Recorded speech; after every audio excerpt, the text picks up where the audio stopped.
We're back to the Eurozone with more Split Seconds M.A.S.K. For whatever reason, most ailing toy lines back in the day finished off with a European tour.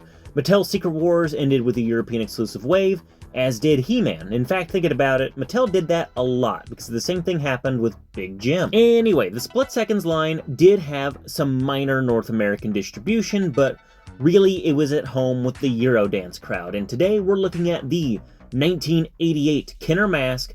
Afterburner, a fluorescent day-glow dragster with its driver, Dusty Hayes. Dusty is the M.A.S.K. team's resident cowboy, go-getter, maverick, and pizza delivery driver. Sure, just go with it. And he's equipped with the Backlash mask, which is pretty much just the whip mask. Correct that whip! And before we go any further, we gotta address the fashion disaster walking in the room. What the hell is Dusty wearing? This outfit is pretty insane, even by the standards of the split-second wave. We've got chaps, chainmail, cowboy boots. The Backlash mask has an Hermes-style brim, and we've got gold, orange, and gray on display. This is a hellaciously unfocused outfit, but considering he comes with a see-through ethereal body double, it kind of makes this figure look very dangerously like a stand from Steel Ball Run, almost like the lost counterpart to Tusk Act 4.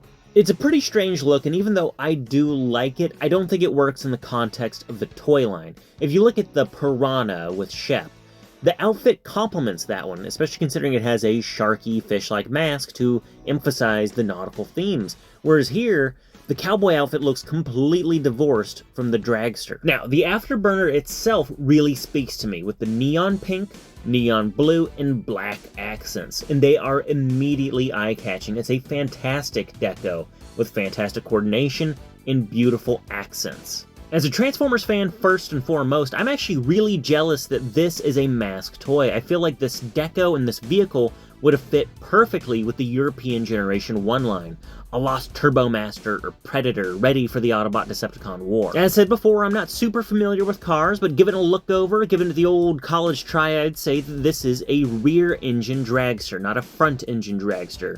And rear engines are comparatively more safe than their front-engine counterparts, though they're still massively dangerous and go at insanely high speeds. And that's doubly true here, as the Afterburner has two Harrier-style jet engines mounted on the rear.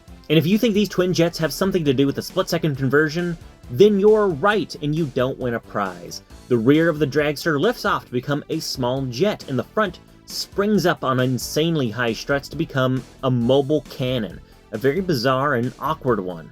Now, starting with the little jet, it's pretty charming in my opinion. It makes me think a bit of the Star Wars mini-rigs. It's just very cute and self-contained. The spoiler flips out to become wings, and that really complements the jet engines, and the canopy of the dragster becomes, well, the canopy of the jet. Overall, it's very cohesive, and it works really well in my opinion. I almost feel like you could sell this on its own as a little vehicle. Now, going to the mobile cannon, howitzer, whatever you want to call it, it's definitely awkward. It's really weird, it's extremely tall and very gangly. It almost makes it look like some sort of bizarre siege tower rather than a cannon. The figure sits in there pretty comfortably, though I'd imagine you'd probably want some sort of cover, maybe that's what the holographic double's for, and you can fire the entire front end as a missile. Using this as a howitzer or a cannon is a little awkward, just due to the sheer height of this thing. It makes it tough to aim and pose it. As I've said before, I really do like the split-second wave. I think they're eye-catching, the garishness works to their favor, and they're very interesting. I think Kenner put a lot of development into these. There was a lot of fun and creative ideas, but some of them weren't executed well. And unfortunately, I feel like the Afterburner is definitely a victim of that. It's 2/3 of the way to being a fantastic toy. The main vehicle mode is beautiful, it's eye-catching, it's fantastic, and is one of my favorites in the entire M.A.S.K. series, right up there with the Manta.